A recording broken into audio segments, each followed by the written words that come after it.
মৰমৰ ছাত্ৰ-ছাত্ৰীসকল, আমি আজি উচ্চতৰ মাধ্যমিকৰ দ্বিতীয় বাৰ্ষিকৰ ভূগোলৰ পঞ্চমটো অধ্যায়ৰ বিষয়ে আলোচনা কৰিম। আজি আমি আলোচনা কৰিব ওলাইছোঁ প্ৰাথমিক বৃত্তি।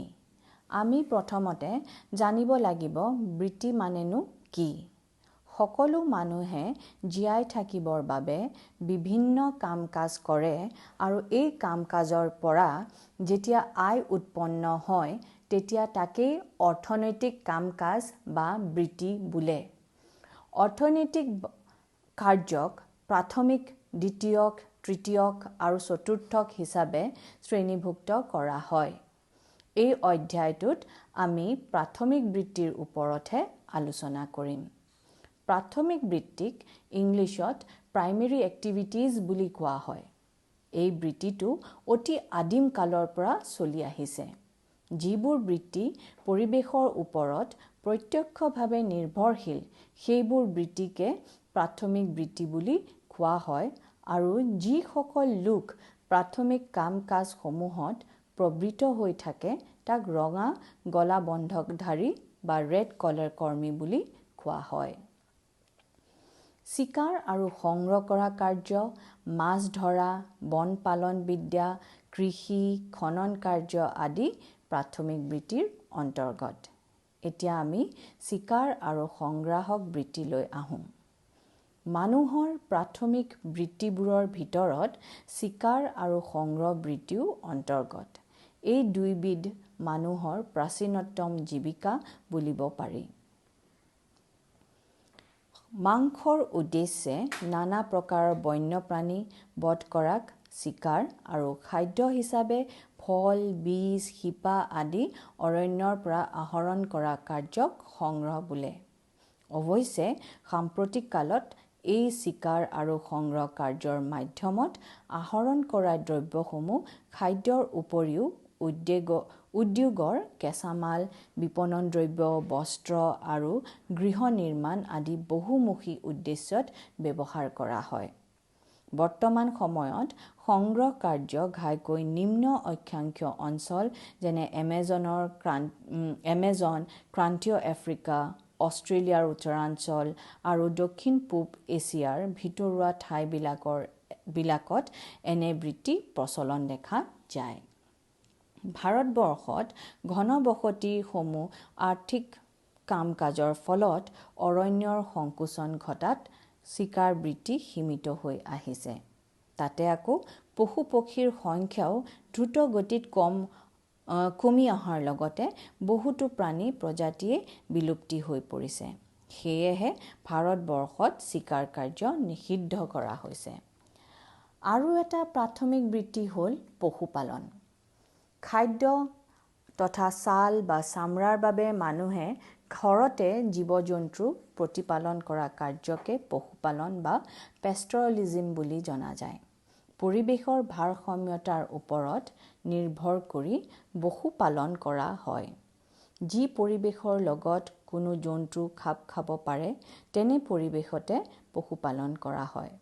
ভৌগোলিক কাৰক আৰু প্ৰযুক্তিবিদ্যাৰ বিকাশৰ ওপৰত নিৰ্ভৰ কৰি বৰ্তমান পশুপালন কাৰ্যটো পোষণ অথবা বাণিজ্য এই দুটাৰ মাজৰে এটাত অনুশীলন কৰা হয়। এতিয়া আমি অঘৰী পশুপালন কি চাওঁ, যাক আমি নমেডিক হাৰ্ডিং বুলিও কওঁ। অঘৰী পশুপালনত এক প্ৰকাৰ আদিম পোষক জীৱিকা হিচাপে ধৰা হয়। এই ব্যৱস্থাত পশুপালক শ্ৰেণীয়ে বিভিন্ন জন্তু পোহপাল দি জন্তুবোৰৰ পৰা গাখীৰ, মাংস, ঊণ, চামৰা ইত্যাদি দ্ৰব্য সংগ্ৰহ কৰে। জন্তুবোৰক পৰিবহনৰ আহিলা ৰূপেও ব্যৱহাৰ কৰে। তৃণভূমিৰ সন্ধানত এই পশুপালক দলবোৰে এঠাইৰ পৰা আন ঠাইলৈ প্ৰব্ৰজন কৰে। গ্ৰীষ্মকালত তেওঁলোকে সমতল অঞ্চলৰ পৰা পাৰ্বত্য অঞ্চললৈ, আকৌ শীতকাল পালে পাৰ্বত্য অংশৰ পৰা সমতললৈ নামি আহে। এনেদৰে কৰি থকা প্ৰব্ৰজনৰ কাৰ্যটোকে ঋতুপ্ৰবাহ বা ট্ৰান্সহুমেন্স বুলি কোৱা হয়। ৩টা মুখ্য অঞ্চলত অঘৰী পশুপালনৰ কাৰ্য প্ৰচলিত হৈ আছে।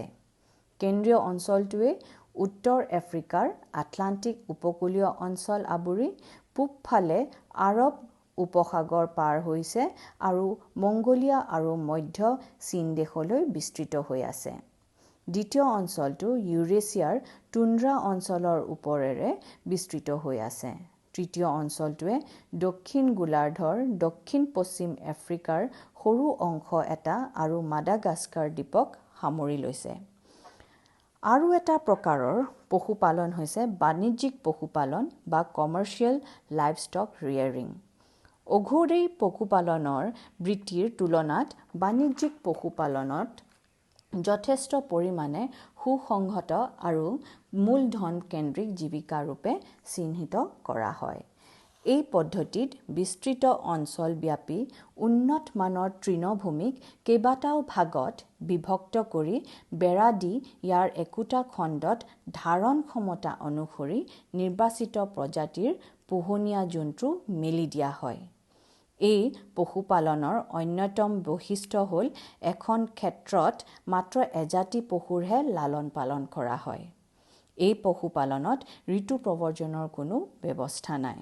কৰ্মীসকলে জীৱ-জন্তুৰ পৰা আহৰণ কৰা মাংস, ঊণ, জন্তুৰ ছাল, হাড় আদি প্ৰথমতে সংশোধন কৰে আৰু পিছত বিজ্ঞানসন্মতভাৱে টোপোলাত ভৰাই ৰপ্তানি কৰে।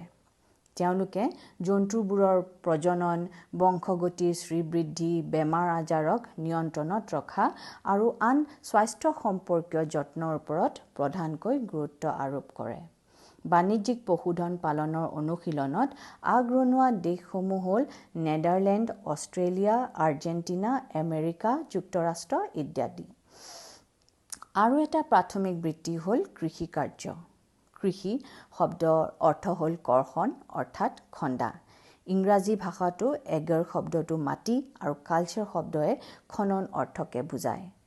মানুহে যেতিয়াৰ পৰাই শস্য উৎপাদন কৰিবলৈ শিকিলে তেতিয়াৰ পৰা মানুহে নানা ধৰণৰ পদ্ধতি আৱিষ্কাৰ কৰিলে আৰু তেনে এটা পদ্ধতি হ'ল পোষণ কৃষি।